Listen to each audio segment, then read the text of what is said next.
ಕೊರಗಜ್ಜ ಸ್ವಾಮಿಯ ಮೂಲಸ್ಥಾನ ಮಂಗಳೂರು ಸಮೀಪ ಇರುವ ಕುತ್ತಾರು. ಆದರೂ ಮಂಗಳೂರು ಮತ್ತು ಉಡುಪಿ ಜಿಲ್ಲೆಯಲ್ಲಿ ಕೊರಗಜ್ಜ ಸ್ವಾಮಿಯ ಹಲವಾರು ದೇವಸ್ಥಾನಗಳಿವೆ. ಈ ದೇವಸ್ಥಾನಗಳಲ್ಲಿ ಭಕ್ತಾದಿಗಳು ಹಗಲು ಸೇವೆ ಮತ್ತು ಕೋಲ ಸೇವೆಯನ್ನು ನೀಡುತ್ತಿರುತ್ತಾರೆ. ಕೊರಗಜ್ಜ ಸ್ವಾಮಿಗೆ ಮಾಡುವ ಹಗೆಯಲು ಹಾಗೂ ಕೋಲ ಸೇವೆ ನಡೆಯುವ ಸಮಯದಲ್ಲಿ ಲೈಟ್ ಹಚ್ಚುವಂತಿಲ್ಲ. ಅಂದ್ರೆ ದೇವಸ್ಥಾನದಲ್ಲಿ ಇರುವ ಎಲ್ಲಾ ಲೈಟುಗಳನ್ನು ಆಫ್ ಮಾಡಿರುತ್ತಾರೆ ಆ ಸಮಯದಲ್ಲಿ. ಕೊರಗಜ್ಜನಿಗೆ ಹರಕೆಯ ರೂಪದಲ್ಲಿ ನೀಡುವ ಹಗಲಿ ಸೇವೆಯಲ್ಲಿ ಕುಡು ಬಸಳೆ ಅಂದ್ರೆ ಉರುಳಿ ಹಾಗೂ ಬಸಳೆಯ ಸಾರು, ಮೀನಿನ ಪದಾರ್ಥ, ಕೋಳಿಯ ಪದಾರ್ಥ, ಉಪ್ಪಿನಕಾಯಿಯನ್ನು ಬಾಳೆ ಎಲೆಯಲ್ಲಿ ಬಡಿಸಲಾಗುತ್ತದೆ.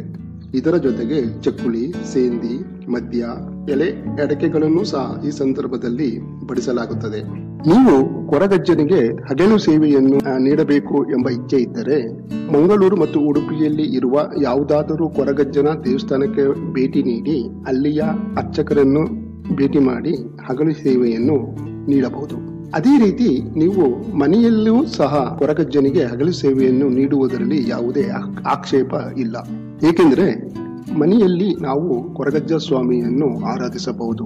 ನೀವು ಮನೆಯಲ್ಲೇ ಹಗಲು ಸೇವೆಯನ್ನು ಕೊರಗಜ್ಜನಿಗೆ ನೀಡಬೇಕೆಂದರೆ ಕೋಳಿ ಸಾರು ಮತ್ತು ಅನ್ನವನ್ನು ತಯಾರಿಸಿ ಕೊರಗಜ್ಜ ಸ್ವಾಮಿಗೆ ಸಲ್ಲಿಸಬಹುದು, ಅಂದ್ರೆ ಬಡಿಸಬಹುದು.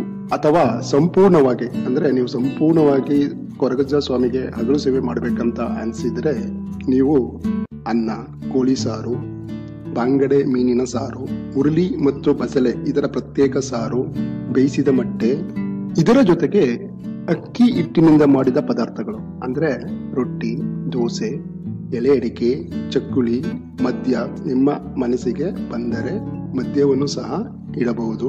ನಂತರ ಲಿಂಬೆ ಹಣ್ಣಿನ ಉಪ್ಪಿನಕಾಯಿಯನ್ನು ಇಡಬೇಕು. ಇದನ್ನು ಯಾವುದೇ ಕಾರಣಕ್ಕೂ ಮರೆಯಬೇಡಿ. ನೀವು ಲಿಂಬೆ ಹಣ್ಣಿನ ಉಪ್ಪಿನಕಾಯಿ ಮನೆಯಲ್ಲಿ ಇಲ್ಲ ಅಂದ್ರೆ ಯಾವ್ದಾದ್ರೂ ಒಂದು ಲಿಂಬೆ ಹಣ್ಣನ್ನು ತಂದು ಅದನ್ನು 4 ಭಾಗ ಮಾಡಿ ಅದಕ್ಕೆ ಉಪ್ಪು ಮೆಣಸನ್ನು ಹಚ್ಚಿ ಕೊರಗಜ್ಜ ಸ್ವಾಮಿಗೆ ಬಡಿಸಬೇಕು. ಏಕೆಂದ್ರೆ ಲಿಂಬೆ ಹಣ್ಣಿನ ಉಪ್ಪಿನಕಾಯಿ ಎಂದರೆ ಕೊರಗಜ್ಜ ಸ್ವಾಮಿಗೆ ತುಂಬಾ ಇಷ್ಟ.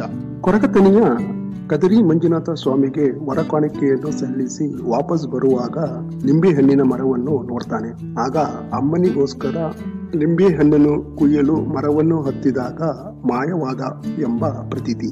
ಆದ ಕಾರಣ ನೀವು ಲಿಂಬೆ ಹಣ್ಣಿನ ಉಪ್ಪಿನಕಾಯಿಯನ್ನು ಹಗಲು ಸೇವೆಯಲ್ಲಿ ಕೊರಗಜ್ಜ ಸ್ವಾಮಿಗೆ ಸಲ್ಲಿಸಬೇಕು. ಈ ಎಲ್ಲ ಪದಾರ್ಥಗಳು ತಯಾರು ಮಾಡಿದ ನಂತರ ನೀವು ಮನೆಯಲ್ಲಿ ಕೊರಗಜ್ಜ ಸ್ವಾಮಿಗೆ ಯಾವ ಅಂಗಳದಲ್ಲಿ ಕೊಡಬೇಕು ಎನಿಸುತ್ತಿದೆಯೋ ಆ ಸ್ಥಳವನ್ನು ಸ್ವಚ್ಛಗೊಳಿಸಬೇಕು. ನಂತರ ಬಾಳೆ ಎಲೆಯನ್ನು ಹಾಕಿ ಅದರ ಮೇಲೆ ನೀವು ತಯಾರಿಸಿದ ಎಲ್ಲಾ ಪದಾರ್ಥಗಳನ್ನು ಇಡಬೇಕು. ನಂತರ ದೀಪ ಹಚ್ಚಿ ಭಕ್ತಿ ಭಾವದಿಂದ ಕೊರಗಜ್ಜ ಸ್ವಾಮಿಯನ್ನು ನೆನೆದು ನನ್ನ ಈ ಹಗಲು ಸೇವೆಯನ್ನು ಸ್ವೀಕರಿಸು ಎಂದು ಕೇಳಿಕೊಳ್ಳಬೇಕು.